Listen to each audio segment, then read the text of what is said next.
네, 조금 전에 도쿄 연결해서 전해드렸죠. 일본이 외교 청서에서 또다시 독도 영유권을 주장했습니다. 이 외교부는 주한 일본 공사를 초치하며 강력하게 항의했는데요. 향후 한일 관계와 또 우리 정부의 대응책 등 관련 내용을 조진구 경남대 극동문제연구소 일본 센터장과 이야기 나눠봅니다. 센터장님 연결돼 있으십니까? 예, 안녕하십니까? 네, 안녕하십니까? 자, 일본 2024년 외교 청서를 발표했습니다. 이 청서에서 독도는 국제법상 명백한 일본 고유의 영토다. 다시 지금 억지 주장을 했는데 이게 지금 7년간 계속되고 있죠? 예, 그렇습니다. 외교 청소라는 것이 이제 과거 1년간의 외교 활동을 이제 평가하는 것이라고 할 수 있는데요. 금방 말씀하신 것처럼 이 독도에 관한 기술, 외교 청소에는 변함이 없습니다. 역사적으로, 국제법적으로 고유한 영토다. 또 한국이 불법적인 점거를 하고 있다. 또 평화적인 해결을 위해서 노력하겠다. 이런 그 상투적인 그 문구가 계속되고 있는 거죠. 예. 자, 이 근거가 좀 어디에 있다고 보십니까? 학자들 사이에도 견해가 좀 갈리는 부분이 없지 않아 있긴 합니다. 예. 역사서를 본다 하더라도 우리는 우리에게 유리한 측면을, 또 일본의 학자들은 일본에 유리한 측면을 기술한 역사서를 가지고 이야기하고 있기 때문에 전체적으로 본다면은 역시 한일 간의 영토 분쟁이 있는 것처럼 생각이 되긴 합니다. 다만 우리가 생각해야 할 거는 이 독도의 문제는 결국 이 식민지로 간 과정 속에서 일본이 불법적으로 영토를 편입한 것이다. 이렇게 본다면 일본의 주장을 우리가 그대로 받아들일 수 없는 것이고, 우리 정부의 기본적인 입장도 한일 간의 영토 분쟁이 없다는 것이기 때문에 이런 입장을 견지해 가는 것이 더욱 중요하다고 생각합니다. 예. 자, 이 독도 영유권에 대해서 이제 일본은 강한 외교적 노력을 기울일 방침이다. 자, 이렇게 밝혔는데 앞으로 일본에서 어떤 전략을 펼칠 거라고 좀 예상을 하시나요? 과거에도 그랬습니다만 이 국제사법재판소에 제소하는 문제도 검토가 돼 있었고 외교적으로 한국 정부에 요구한 점도 있습니다만 여기에 응할 필요는 전혀 없어요. 아까 말씀드린 바와 같이 독도는 우리의 고유한 영토이기 때문에 일본의 그러한 국제사법재판소 제소는 한일 사이에 영토 분쟁이 있다는 것을 공공연하게 알리는 거에 지나지 않기 때문에 거기에 응할 필요가 없다고 생각합니다. 또 우리에게 있어서 본다면은 불법적으로 일본이 제기하는 이에 대해서 하나하나 대응할 필요가 있지만 사실상 어떻게 보면 또 하나하나 일일이 대응할 필요도 없기도 합니다. 그 말씀은 사실상 일본 국민들 가운데 독도, 일본에서 말하는 다케시마가 어디에 있는지 혹은 한일 간에 이 독도를 둘러싸고 영토 분쟁이 있는 것조차도 잘 모르는 국민들도 관심이 없는 국민들도 많이 있거든요. 예. 그렇기 때문에 언론에서 이런 문제를 다룰 때마다 음. 몰랐던 일본인들을 각성시키는 그런 효과가 있고, 그거를 어. 아마 일본 정부는 노리고 있다라고 생각이 됩니다. 오히려 이 이슈를 이슈화시키는 그런 의도가 있다라는 말씀이시죠? 그렇죠. 예. 예, 자 그러면 이렇게 국제사법재판소 회부를 하게 되면 이 이후에 절차는 어떻게 됩니까? 우리가 뭐 대응할 필요는 없다 이렇게 말씀을 하셨지만 절차가 좀 있지 않을까요? 예, 국제사법재판소에 제소하기 위해서는 사실상 일본이 제소한다고 해서 절차에 들어가는 것은 아니에요. 우리 정부가 응하지 않으면은 절차적으로 진행되지 않는 그런 문제입니다.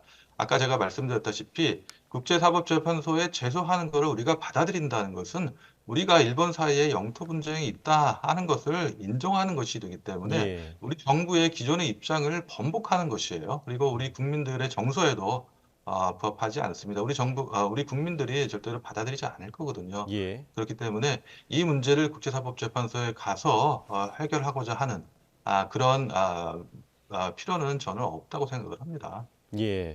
자, 외교 청서뿐만 아니라 지금 뭐 일본 중학교 교과서 16종류에서 독도가 이제 일본 영토다 이렇게 지칭하고 이제 교과서 왜곡도 더 심해지는 것 같더라고요. 그렇죠. 아쉽게도 한일 관계가 이제 부침을 많이 겪었습니다만 지난 1년 동안 관계 개선이 이루어진 측면이 있지만 역사 문제를 둘러싸고 혹은 독도 문제를 둘러싸고 일본이 전향적인 그런 모습을 보여주진 않았거든요. 예. 또 한일 관계 개선된다고 해서 일본 정부가 단기적으로 우리 정부의 입장을 수용하거나 그럴 가능성이 없어요. 그런 예. 의미에서 본다면은 역사 문제든 독도 문제든 긴 호흡을 가지고 갈 필요가 있고, 어쩌면은 이 문제는 영원히 해결될 수 없다. 해결되지 않는 것이 아마 어쩌면은 해결책이 되는 아이러니가 계속될 가능성이 있습니다. 자, 영원히 해결될 수 없다라는 의견도 좀 밝혀주셨는데 지금 일본이 수십 년째 이 독도 영유권 억지 주장을 하고 있고 지금 독도뿐만이 아닙니다. 그러니까 중국과는 센카쿠 열도, 또 러시아와는 쿠릴 열도를 놓고 지금 영유권 분쟁을 하고 있잖아요. 일본의 의도는 뭔가요? 말씀하신 것처럼 일본의 경우는 한국, 러시아, 중국과 일본에서 말하는 영토 분쟁이 있다고 하죠. 예, 이 세 케이스가 전부 입장이 다릅니다. 센카쿠의 경우, 다오이다오라고 불리는 센카쿠의 경우는 일본이 영토고 거기에 대해서 중국이 이제 이의를 제기하는 그런 상태죠. 또 2차 대전이 끝나면서 러일간에 있는 북방 영토의 경우도 사실상 러시아가 점거를 하고 있는 그런 상태가 지속되고 있지 않습니까? 그래서 예, 일본이 지속적으로 북방 영토의 반환을 요구하고 있는 그런 상황이기 때문에 각자 처한 위치가 다르고 또 역사적인 연원도 좀 차이가 있어요. 예, 그럼에도 불구하고 지속적으로 자국 영토를 주장하고 있는 거에 대해서는 아무런 차이가 없어요. 그래서 좀 아쉽게도 일본이 국제사회에서 과거의 뭐 역사라고 할까 이런 거를 정리하고 그런 의미에서 조금 대범하게 또 과거에 대해서 과거의 역사를 직시하면서 이런 노력을 좀 하는 것이 필요한데 일본 예, 국내적으로 본다면 또 아마 정서적으로 받아들일 수 없는 부분이 있어요. 그런 예. 것도 뭐 고려해 본다면은 영토 문제는 한국뿐만 아니라 중국, 러시아와도 쉽게 해결되지 않을 가능성이 있다. 뭐 현재로서는 그렇게밖에 말할 수가 없을 것 같습니다. 예, 센터장님 말씀하신 게 아마 우리 국민 모두의 바람이 아닐까 좀 생각이 드는데 결국에는 우리 정부가 이제 즉각 철회를 요구하면서 일본 공사를 초치를 하기도 했는데 자, 우리 정부의 대응은 좀 어떻게 보셨습니까? 우리 정부의 입장은 말해야 할 거는 분명히 이야기를 해야 돼요. 아무리 예, 한일 관계가 개선이 되었다, 혹은 그 모멘텀을 계속 유지하는 것이 필요하다 하더라도 우리의 정당한 주장에 대해서 이의를 제기하는 거에 대해서는 국가에서는 안 돼 있거든요. 그렇기 때문에 외교부로서는 일본 대사관에 총괄 공사를 추치해서 우리 정부의 입장을 전달하는 것은 지극히 당연하다고 생각하고 예, 어떻게 보면 매년 반복되는 일이라서 좀 그렇긴 합니다만 그럴 때마다 좀 단호하게 이야기하고 또 과도하게 이 문제를 또 클로즈업해서 집중적으로 다룰 필요는 저는 사실은 없다고 생각을 해요.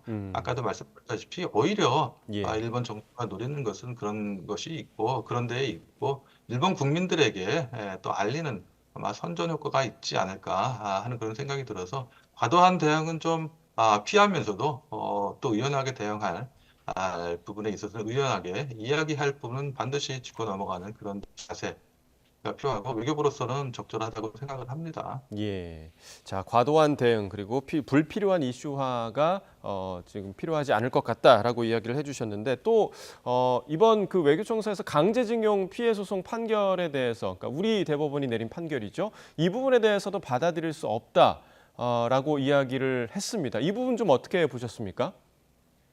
좀 그렇죠. 아쉽죠. 이 과거 역사의 근원을 두고 있고 사실상 가해자인 일본이 이 피해자인 한국 국민에 대해서 이렇게 말하는 건 좀 어불성설인데 예, 지난 1년 전에 우리 정부가 한일간 교섭에 의한 것은 아니에요. 제3자 변제 방안이라는 일방적인 방안을 제시했고 일본이 그에 대해서 환영의 뜻을 밝혔습니다만 예, 결국 일본 정부나 기업은 한국에 맡기고 있을 뿐이지 일본 스스로가 무엇을 해서 한국민의 그 마음을 좀 위로하거나 혹은 피해자나 유족들을 위로하고자 하는 그런 태도가 보이지 않아서 아쉽습니다. 이런 태도는 지금까지 일관해서 일본 정부가 보여준 것입니다.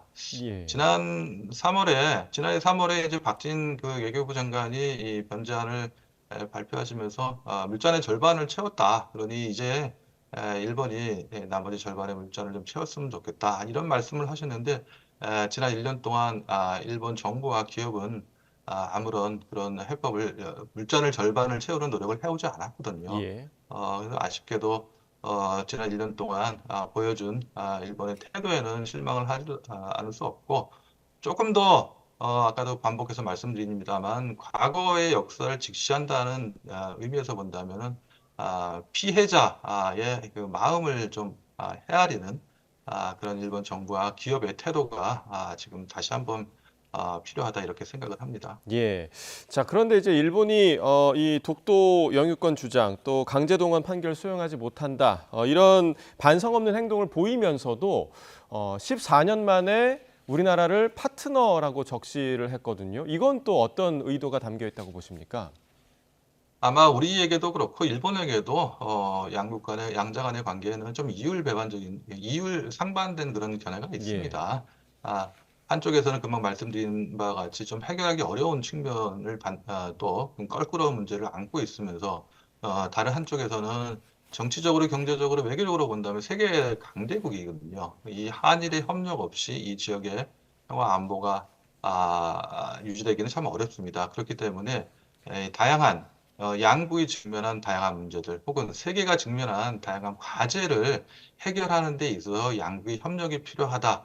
이런 태도를 보였다는 것은 긍정적으로 좀 평가할 수 있을 것 같습니다. 예.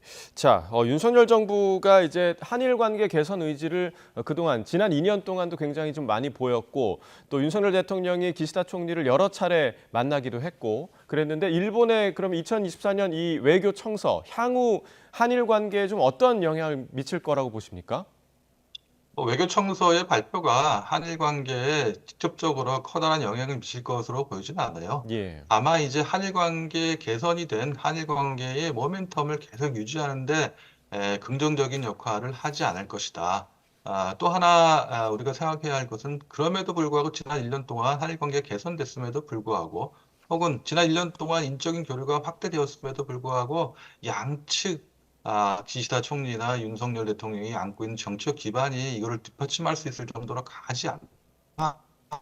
그렇기 때문에 예. 윤석열 정부도 기시다 정부도 먼저 뭔가 관계 개선의 모멘트 동력을 유지하기 위해서 적극적으로 나서려고 하는 모습을 보이기는 어려울 거다 하는 생각이 들고 어쨌든 이 문제에 있어서 중요한 것은 특히 역사 문제에 있어서 중요한 것은 일본 측의 성의 있는 자세가 필요하다. 예. 일희일비하지 않고 조금 더 책임 있는 국가로서 책임 있는 역할을 다하는 모습을 일본이 보여주고 우리도 조금 넓은 의미에서 이야기할 것은 이야기하면서 또 우리가 해야 할 바는 무엇인지 한번 되돌아보는 그런 자세가 좀 필요하지 않을까 하는 생각이 듭니다. 예. 지금 방금 말씀해 주신 이제 일본 측의 성의 있는 자세, 그러니까 일본 측의 성의 있는 호응, 과거에 이제 우리 정부 관계자가 언급했던 부분이기도 한데, 일각에서는 우리만 계속 이렇게 주고, 일본의 반응은 없지 않느냐, 우리가 받는 건 없지 않느냐, 이런 비판도 있거든요. 이 부분에 대해서는 좀 어떻게 보십니까?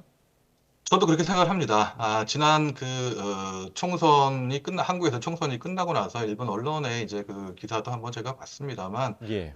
그 경우에 이 관계 개선의 모멘텀을 유지하는 것은 필요하다 이런 이야기가 있었습니다. 그럼에도 불구하고 이 모멘텀을 유지하기 위해서 일본이 무엇을 해야 할 것인가에 대해서 구체적으로 이야기한 내용은 없었어요. 예. 조금 전에도 말씀드렸지만 이 강제동원 문제는 일본에 의해서 초래된 그런 문제예요. 결제 해지라는 측면에서 본다면 일본의 기업이 좀 더 나서서 적극적으로 대응할 필요가 있거든요.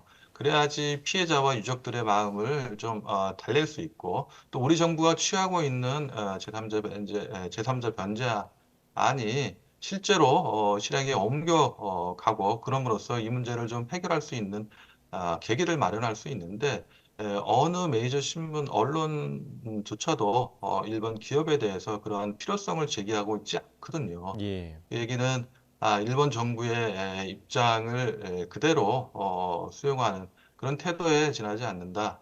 그런 모습을 가지고는 이 문제를 적절하게 해결하기에는 좀 어렵지 않을까 하는 생각이 들어요. 그래서 다시 한번 말씀드리고 싶은 거는 일본의 기업이 이 문제에 대해서 조금 적극적으로 나설 수 있는 길을 일본 정부가 터줘야 한다 하는 예. 이런 바람을 좀 갖고 있습니다. 네. 자, 그런 일본 정부의 역할 변화를 좀 이끌어내기 위해서 우리 정부가 해야 할 역할은 좀 없다고 보십니까? 어떻게 보시나요?